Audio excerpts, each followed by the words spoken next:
7 times you should stay silent and let karma handle it. Durfwana, introduction, when silence becomes power. Have you ever been hurt so deeply that words simply failed you? Have you ever been misunderstood, betrayed, insulted, or wrongly accused? And in that moment, all you wanted was to scream, to explain, to prove your innocence. But then you realized no one was truly listening. No one really cared about the truth. And whatever you tried to say, sooner or later, would be twisted, distorted, or ignored. So you chose silence, not because you had nothing to say, but because you understood this. Speaking up now would only make things worse. In a world where everyone is in a rush to react, to speak, to judge, the one who chooses silence becomes the outlier. Have you noticed? These days, truth doesn't always get heard. But noise? Noise goes viral. In a society where people argue just to win, where they fight to be seen, the silent one is the only one truly free. Silence is no longer a sign of weakness. Silence is the strength of someone who knows what deserves their energy and what doesn't. Silence is a form of resistance without sound, a refusal to play by the rules of those who manipulate with words, a declaration from someone who has stopped seeking approval from others. That's why, in so many moments of life, silence is not a defeat. It's a victory. It's not avoidance. It's a choice. It's not surrender. It's mastery. And on this journey, we'll explore 7 real-life situations where silence isn't just wise, it's the ultimate weapon. 7 moments familiar to anyone who's ever been hurt for being kind. 7 crossroads where, if you react, you lose your power. But if you stay silent, you preserve your dignity, your grace, and your inner peace. This is not a lesson in avoidance. It's the art of restraint, of wisdom, of depth, of stoicism. Because sometimes the thing that haunts them the most is not what you said, but the silence you left behind. 1. When you're falsely accused or misunderstood, they talk about you, things you never did. They whisper behind your back, stories you never told. They paint a distorted version of you, then convince others that it's the truth. You want to fight back. You want to scream, "I didn't do that." You want to prove your innocence. But the more you explain, the more their eyes narrow in doubt. The more you try to clarify, the deeper you sink into a bottomless pit where truth is no longer what they're looking for. Because rumor spreaders aren't after the truth. They're after a reaction. And the moment you react, you've given them exactly what they wanted. Marcus Aurelius once wrote, "If it's not right, don't say it. If it's not true, don't do it." And that's enough. No need to explain. No need to defend. Silence, when misunderstood, is a form of control. It's faith in the resilience of truth. Because truth doesn't need to shout. It only needs time. Let your actions speak. Live as though you were never hurt. Let time be your strongest witness. Someone once said, "A lie can travel halfway around the world before the truth has a chance to put its shoes on." But the truth always arrives, and it always stands tall. James's story proves it. He was falsely accused at work. Rumors spread fast. Co-workers kept their distance. His dignity was torn apart. But James didn't argue. He didn't post on social media. He quietly did his job, stayed composed, and moved with the grace of someone untouched by it all. Weeks later, the liar was exposed. Everyone saw the truth. But more importantly, it was James's silence, his calm refusal to retaliate, that didn't just clear his name. It earned him deep respect. That silence, it's not weakness, it's strength, it's inner power. Because the more a person knows who they truly are, the less they feel the need to chase down every rumor, to correct every word spoken about them. The strong don't shout the truth. They let the truth speak for itself. And truth always carries weight. So remember, when you're misunderstood, don't rush to explain. When truth is twisted, don't chase every false detail. When someone is baiting you to lose control, let your silence leave them with nothing to hold on to. Let the truth do its job, and let silence protect your dignity. 2. When you've been betrayed, betrayal isn't a stab, it's a shove. And the worst part is, it comes from behind. From someone you once turned your back to without fear. You gave them your trust. You shared your dreams, your fears, your most vulnerable truths, and they used those very truths to wound you. In that moment, your instinct screams for justice. Why? How could you do this to me? Did you ever mean any of it? But here's the brutal truth. The one who betrayed you already justified their actions long before they did them. They don't believe they're wrong. Or worse, they do, and still chose to proceed. The more you demand fairness, the more you reopen the wound. The more you chase answers, the deeper you fall into a maze with no exit. They don't need your tears. They need your breakdown. They don't want the truth. They want excuses to justify themselves. And if you give them a reaction, you've handed them power over your emotions. So what should you do? Nothing. No arguments. No accusations. No 3-page texts begging for closure. Just quietly walk away and let your absence do the talking. Seneca once said, "A gem cannot be polished without friction, nor a person perfected without trials." Betrayal is a trial. It's fire that forges. It's the fall that reveals who truly stands beside you. Sarah's story proves this. She had a best friend of over 10 years. They shared everything. But one day that friend turned, exposed her secrets, spoke ill behind her back, all out of jealousy. Sarah wanted to fight back, to clear her name, but instead she chose silence. No confrontation, no angry messages. She stepped away, and that silence echoed louder than any accusation. The other person, instead of feeding on Sarah's reaction, was left alone with their guilt, with nothing to cling to, no one to blame. So remember, when you're betrayed, don't seek reason from the unreasonable. Don't keep asking why. Sometimes the answer lies not in searching, but in letting go. Let them face themselves in the silence you leave behind. Silence is not giving up. It's letting go.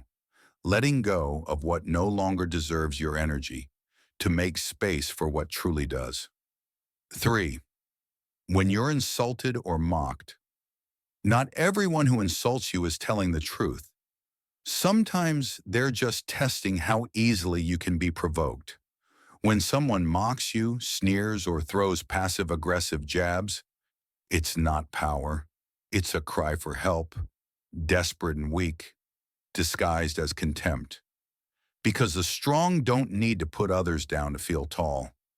Only the insecure use insults as fuel to inflate their fragile ego. They don't want reason. They want a performance. And if you snap, shout, strike back, you've walked onto the stage they built, playing the role they wrote for you. Marcus Aurelius once said, "The best revenge is to be unlike your enemy." You don't need to win the argument. You just need to refuse to enter it. When you hold your silence, in your eyes, in your voice, in your presence, you send a message without saying a word. I am not controlled by anyone else's chaos. Let me tell you about David. At a company party, right after receiving a well-deserved promotion, a jealous coworker sneered in front of everyone. "Well, I guess they're just handing out promotions to anyone these days, huh?" All eyes turned to David, waiting for a reaction, but he simply smiled. No retort, no anger. And in that moment, David's calm made the other man feel small, because insults only gain power when you react to them. Silence doesn't kill the venom in someone's words. It simply exposes the one who spoke them completely. And here's the truth. Not everyone deserves your response. Some insults are like arrows shot in the dark. If you don't step forward to catch them, they fall harmlessly to the ground. But if you bare your chest and meet them head on, you make yourself the target. Those who've learned this lesson know silence isn't just a tactic, it's armor. You don't stay quiet because you're weak. You stay quiet because you choose self-control over emotional impulse. So remember, when mocked, don't try to be the wittier one in a war of words. When insulted, don't lower yourself to strike back. When someone tries to drag you into the mud, let them see you don't live there. Silence is a spear no one sees, but everyone feels. It's not retreat, it's the declaration of control. 4. When someone plays the victim. Not everyone who cries out is truly wounded. Some people use weakness as a tool, as a stage, and if you're not careful, you'll become the supporting actor in a tragedy they wrote themselves. When someone plays the victim, they aren't seeking truth. They're seeking sympathy, not to heal, but to manipulate. They twist the story. They bend the facts. They shed tears at the perfect moment. And suddenly, you become the villain in everyone else's eyes, even when all you did was speak the truth. And the most dangerous part? The more you try to explain, the more you look like the attacker. These performers know they don't need to be right. They only need to be convincing. They know the crowd sides with tears, not logic. They know emotion wins over reason if the story sounds dramatic enough, and they use that as their weapon. Epictetus once warned, "A wise man does not waste words on those who do not seek the truth." Rachel learned this the hard way. She had a colleague who constantly blamed others, weaponized emotion, and played innocent. When finally confronted with evidence, the woman cried, claimed to be misunderstood, brought up a painful past to shift the focus. Rachel tried to explain, but the more she spoke, the more she was seen as the aggressor. Eventually, Rachel chose silence. No arguments, no public defenses. She focused on her work, and slowly those around her began to see that the poor victim kept playing the same role with different people. So remember, when someone starts acting the victim, take a step back. When they cry to avoid accountability, don't hand them a tissue, hand them silence. When their story sounds too perfect to be true, don't rewrite it. Let the truth surface on its own. Silence in moments like these isn't giving up. It's taking the power back from the manipulator. But the hardest part of dealing with someone who plays the victim is fighting your own urge to set the record straight. You want to shout to the world, "This isn't the truth," but the more you speak, the more you help the script unfold. You don't have to destroy the stage. You just have to refuse to perform on it. Silence in that moment isn't submission. It's the only way to keep yourself out of their absurd spiral, because only when you step back can others finally see the full picture. Only then will they begin to recognize what's real and what's just performance. You don't need to explain. You just need to hold your ground and let time strip away the mask, as it always does. 5. When you're taken for granted. Not everyone who leaves hurts you. Sometimes it's the ones who stay, but stop seeing your worth, that leave the deepest scars. You're the one who always reaches out first, the one who checks in, who texts first, who offers help, listens, gives, without ever being asked. You believe that if you were kind enough, patient enough, sincere enough, they'd understand, they'd value you. But then you realize the more you give, the more invisible you become. Because people tend to overlook what's always there. They treasure rare flowers, not wild grass. They value clean water only after crossing the desert, and people only start missing you when you stop showing up. Maybe you were the one who always asked, "Are you okay?" But no one ever asked you back. You remembered their birthdays, but on yours, they forgot. You were their shoulder when they fell apart, but when you needed someone, they were too busy. A Stoic doesn't complain, "I gave too much." They simply withdraw their energy and let absence speak for itself. Jake was the classic kind soul. He always initiated conversation, gave up his seat in meetings, knew the names of the security guards and temp workers alike. But one day Jake realized, if he stopped asking, no one asked back. If he stopped texting, no one followed up. He wasn't valued, just convenient. So Jake went silent. No announcement, no blame, no blocking or unfriending. He just disappeared. The result? Those who truly cared came looking. The rest vanished. Not because Jake did something wrong, but because they never truly cared to begin with. When you're always there, you're taken for granted. People don't fear losing what they assume will always stay. And if you keep trying harder, you won't be appreciated more. You'll just train them to expect everything and give nothing. Seneca once said, "Time reveals truth." And one of those hard truths is this: some people only want you when it's convenient. And if you disappear, they won't feel the difference. So step away. Let them feel the space you once filled. Stoic wisdom. Don't prove your worth through effort. Let your absence speak it. Don't beg for recognition from those who've grown used to overlooking you. Don't keep pouring energy into a one-sided connection. Your silence will echo in the space where you used to be. And if someone truly needs you, they'll speak up.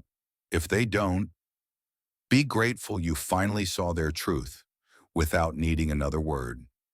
6. When you're provoked to lose control. Some people don't want a discussion. They want chaos. They don't care about being right or being fair or being truthful. They care about one thing: your reaction. Because if they can make you angry, make you snap, make you act impulsively, then regardless of who's right or wrong, they've already won. This isn't conflict, it's a trap, a psychological experiment. And if you're not mindful, you'll become a puppet in the show they've scripted all along. Marcus Aurelius once said, "You have power over your mind, not outside events. Realize this, and you will find strength." Adam learned this the hard way. He had a coworker who constantly provoked him, always threw jabs, always made subtle digs, just enough to fly under the radar, but sharp enough to cut deep. At first, Adam responded, explained, argued, pushed back. And every time, he left the conversation feeling worse, drained, angry, and doubting himself. Am I overreacting?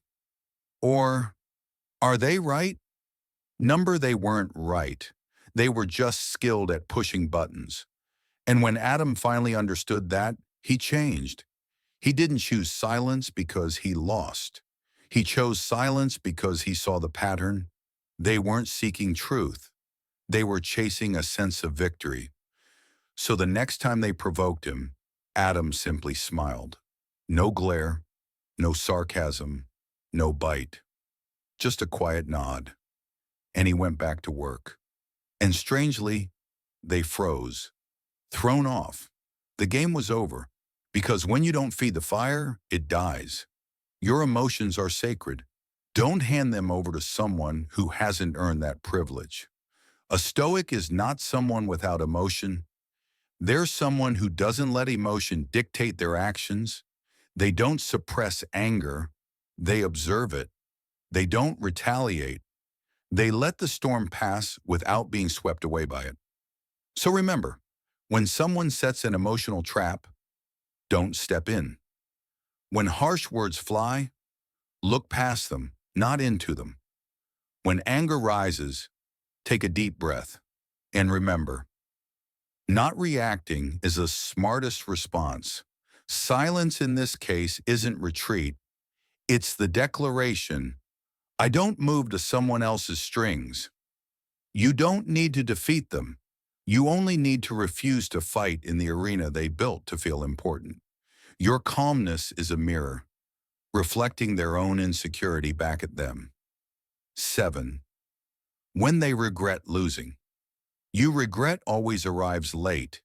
It shows up after you've gone silent, after your presence, once taken for granted, becomes an absence they can't ignore. At first, they don't notice. They assume you'll come back because you always did. You always forgave. You always tried. But this time, you didn't. And it's that silence, that final silence, that speaks loudest. Olivia was one of those people. She loved deeply, gave without keeping score, forgave more than she should have, but her love was treated like it would always be there. Her partner got used to her presence, used to her listening, patching things up, softening every storm. Until one day, Olivia walked away. No tears, no blaming, no words, just silence. The first week, he was angry. The first month, confused. Then slowly, her absence began to say everything she never did. He missed not just her voice, but the peace she carried. He remembered the things she did quietly, the gestures that once felt small, but now rang out as signs of real love. But by the time he felt regret, she had already begun healing, in silence, in peace, without needing his validation, without needing him to return. Epictetus once said, "No one is free who is not master of themselves." True freedom is when someone else's regret no longer moves you, when you don't turn back just because they suddenly realize your worth. Because if they only valued you after you left, they never truly valued you when you were there. Their return may be filled with emotion, but you cannot let emotion replace truth. Their regret does not equal growth. Their return does not equal worthiness. Forgiveness doesn't mean reunion. Understanding doesn't mean permission. You can smile and still walk away. You can stay calm and never turn back, because the peace you found isn't worth trading for their second chance. So remember, when someone regrets losing you, don't melt at their words. Watch their actions.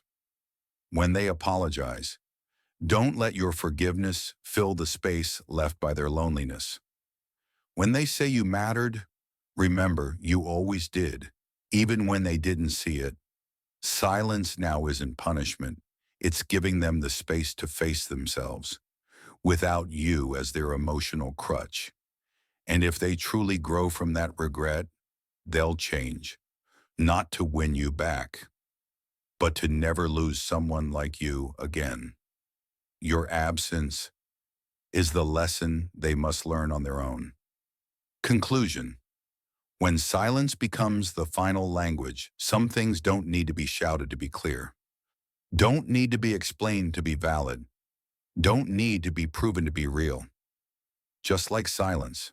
Because after all the arguments, reactions, disappointments, or wounds, what people remember most is not what you said, but the moment you stop speaking. When you go silent, you're not running away. You're simply refusing to hand your power to what no longer deserves it. When you go silent, it's not weakness, it's protection of your inner peace, a peace you paid a high price to earn. When you go silent, you're not giving up. You're letting time, truth, and consequence finish what you no longer need to carry. The Stoic doesn't react from emotion. The Stoic responds with wisdom, because you now understand. Over-explaining only makes you look defensive. Overreacting only fuels the other's satisfaction. Silence is not to punish, it's to protect. Let's remember what we've walked through. When you're misunderstood, silence preserves your dignity. When betrayed, silence reclaims your energy. When insulted, silence becomes your armor. When someone plays the victim, silence steps you off their stage. When taken for granted, silence lets the absent speak. When provoked, silence refuses to be controlled. When they regret losing you, silence lets them learn their own lesson. Each moment of silence is a choice to stay grounded instead of triggered. Silence sometimes is the only language the ones who never listen are able to hear. And that silence doesn't harm anyone. It simply reveals everyone, including yourself. If you're holding on to a silence inside you, keep it. Don't doubt it.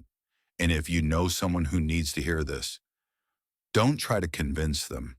Just let your silence speak at the right time. Because silence at the right moment is the most powerful presence. It not only forces others to listen, it makes them face themselves. Don't be afraid if you're no longer noise in someone else's world, because your silence sometimes is the last thing they'll remember. Subscribe to stoicCoreX, where power is calm, wisdom is the weapon, and every word carries weight.